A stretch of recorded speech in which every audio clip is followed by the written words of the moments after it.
Imagine closing your eyes and falling asleep in a perfectly healthy body, only to wake up and realize you're a walking corpse. The 14th century wasn't just history, it was the waiting room of death. No warning, no cure, just a sudden fever and dark, swollen tumors. Within 24 hours, your entire family tree is completely wiped out. The church bells are ringing so incessantly that people stop counting. Why count the dead when the cemeteries are already vomiting bodies out onto the streets? Silence has fallen over Europe. A silence so heavy that all the survivors are asking themselves a terrifying question. Is this the end of the world? They don't know they're starring in the bloodiest horror movie in human history. This isn't just a disease. This is an extinction event. Toss a coin. Heads, you live. Tails, you die. That's the actual mortality rate for half the population of Europe. Civilization not only changed, it shattered. They call it the Black Death, a ghost that moves faster than the wind, and once it touches your town, running away will only lead to death from exhaustion. But to feel this terrible crash, you have to see how high we flew. Before the darkness came, Europe was truly in its golden age. Forget the concept of the Dark Ages. The early 14th century was the height of prosperity, stability, growth, and a booming, vibrant population. We were connected. We were rich. We thought we were invincible. But that very connection was the first-class ticket to disaster. Look, this is the internet of the Middle Ages. Silk traveled from China to Venice without stopping. A flat, wealthy, and interconnected world. The population has doubled. Cities like Paris and London are overflowing, spilling out of their old city walls. Giant, crowded ant nests, completely lacking sanitation. We build skyscrapers. We think we've touched God. Human pride is at its peak, believing nothing can bring down this civilization. But connection is a sharp, double-edged sword. Those very ships carrying gold and jewels are secretly transporting the deadliest cargo in human history. The infrastructure for doomsday has been laid out. A society completely open, about to welcome an enemy it cannot see, cannot understand, and absolutely cannot defend against. That enemy doesn't come from hell. It comes from here, the vast, wind-swept steppes of Central Asia, where death has slept for millennia beneath the green grass. Yersinia pestis, a perfect biological killer. It's not a monster. It lurks within these tiny ground squirrels, waiting for a jolt from Mother Nature to awaken. And that trigger came. 14th century climate change. Severe drought, followed by floods, food sources depleted, ecosystems collapsed. Hungry, they migrate. Thousands of disease-carrying hosts swarm into human encampments to find food. And this is the fateful moment, the leap from animal to human. The first victims on the Silk Road didn't understand what was happening. High fever, vomiting, and swollen lymph nodes the size of eggs. The Black Death had officially knocked on humanity's door. News in ancient times traveled by horse, but bad news sprouted wings. Terrifying rumors began to circulate in the taverns by the harbor. The East is evaporating. They talk about rains of fire, about deadly lands in India and China where not a soul is left. But the Europeans, they just shrug. They consider it a matter for far-off outsiders. They don't know that the very expensive spices being sprinkled on this luxurious dinner are walking the same path as death. It all converges here. Caffa, a massive Italian fortress at the gateway to the Black Sea. The last line of defense between the safety of Europe and the storm from the east. In 1346, the Mongol army besieged the city. A tense battle of wits ensued. But the real enemy wasn't the bows and arrows or the swords and spears, but something silently killing the besiegers. The Black Death found the Mongol army first. Soldiers fell like harvested grain. The most powerful army in the world is disintegrating from within by an invisible bacterium. Faced with defeat, Khan Jani Beg made a brutal decision, a decision that would change human history forever. He ordered the first biological warfare. No stones, no fire. Load the projectiles with corpses. Rotting corpses, full of disease, are loaded onto the catapults. The sky over Caffa that day wasn't raining water, but raining corpses. The city's inhabitants looked up in utter horror. Death was flying over the impenetrable city walls. The psychological horror was extreme, but the biological catastrophe was the final blow. Bacteria had invaded. Fort Caffa had fallen, not by swords, but by corpses. The wealthy merchants thought they could buy life. 12 Genoa galleys hastily weighed anchor, leaving the dying city behind to flee home. They didn't know they were carrying uninvited passengers. In the hold, among the sacks of wheat, death was patiently waiting at the next stop, Messina, Sicily, the gateway to Europe. When ships dock, people greet them with smiles, unaware that they are opening the door to their own demise. These are ghost ships. Most of the crew are dead. Those who survived are delirious, their bodies oozing blood and pus. Messina realized the truth too late. The order to expel the ship was given immediately, but it was useless. The real invaders, rats and fleas, had already climbed up the anchor ropes to set foot on land. Fear spreads faster than bacteria. People in Messina flee to the countryside, inadvertently carrying the disease across the island. Sicily falls within weeks. Other ports are trying to close, but human greed is as dangerous as disease. A bag of gold is enough for a diseased ship to sneak into the port. Venice, queen of the seas, has been transformed into a floating graveyard. Romantic gondolas have become hearses, carrying corpses drifting slowly along the silent canals. From the coast, it climbed up the rivers, followed the carts, and attacked the heart of the old continent. It's no longer just a matter of the seaport, it's reached your doorstep. And when it reached Paris and London, it was like fire meeting gasoline.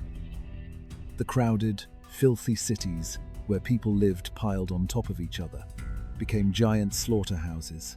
Science at that time was completely blind. Doctors at the University of Paris looked to the stars for answers. While patients died right at their feet from an invisible enemy, they believe the air is poisoned. They burn incense, forbid bathing to seal their pores. These desperate efforts only increase the deadly smog that engulfs the city. Bloodletting, lymph node puncture. These barbaric treatments save no one, but only allow bacteria to directly enter the bloodstream, making death certain. When medicine fails, they turn to God. But ironically, these crowded prayer gatherings become a buffet for respiratory bacteria. And then, madness appeared. Self-mutilators. They went all over Europe, whipping their own flesh, hoping their blood would wash away the sins of the world. When God is silent, people seek a scapegoat. A vicious conspiracy theory spreads. The Jews poisoned the well, and flames of hatred blaze up, consuming humanity. Not only the city, but the countryside is also silent. The wheat ripens in the fields with no one to harvest it. Livestock wander and die because no one cares for them. The feudal economy has completely collapsed. Nature reclaims what belongs to it. Wild wolves roam the deserted villages. A chilling silence descends upon the continent for years. But from the ashes, a new order emerged. Severe labor shortages gave the peasants the right to demand for the first time. The 1,000-year-old serfdom system began to crack. The Black Death killed half of Europe, but it also gave birth to the modern world. A more skeptical, realistic, and resilient humanity emerged from the darkness. When death knocks, reason flies out the window. The rich crush emeralds and pearls to drink. They believe that the purity of the gemstones can defeat the defilement of the plague. But what about the poor? They use the Vicary method. They shave the feathers off a live chicken and press its anus against the swollen lymph node, believing the chicken will suck the poison out. And of course, the solution to every medieval problem: leeches.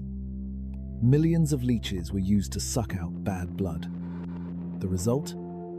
Patients died faster from blood loss and exhaustion. Professional male historian voice speaking. Even God's representative trembles. At the Avignon Palace, Pope Clement VI did something unprecedented. He confined himself between two enormous fires that burned day and night.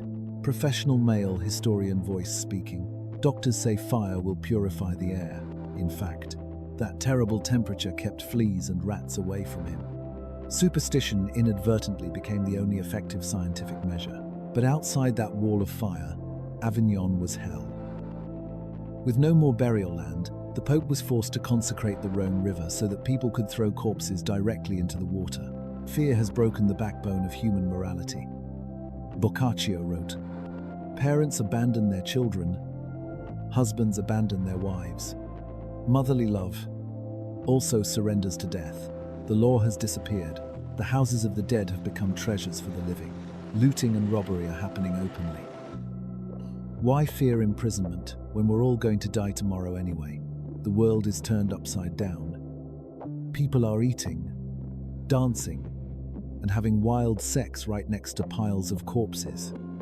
It's humanity's Last Supper syndrome. Some people choose to escape into illusions.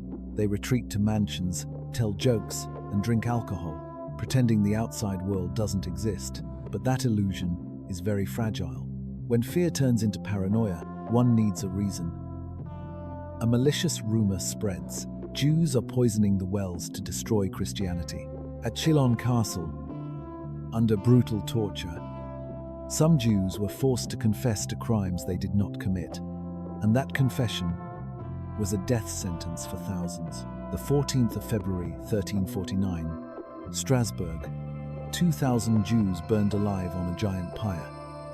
They were killed not because they were guilty, but because the crowd was in a panic.